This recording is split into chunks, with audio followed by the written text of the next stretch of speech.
I arrived home from the hair salon and this is how my hair looks like. Finally I got a haircut.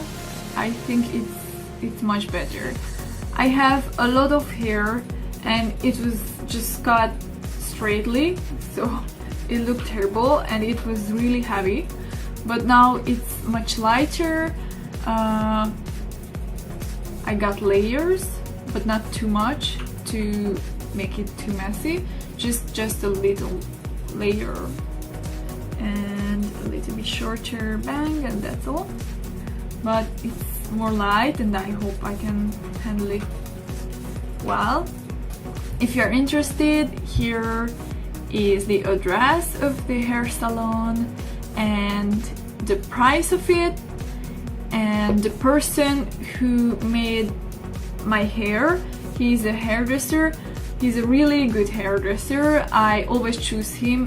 First I went to a girl, but she was not that good actually.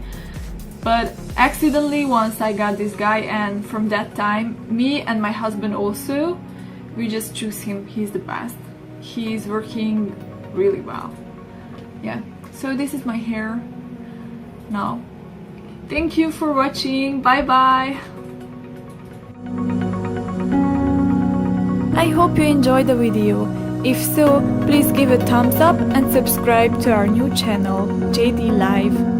See you next time.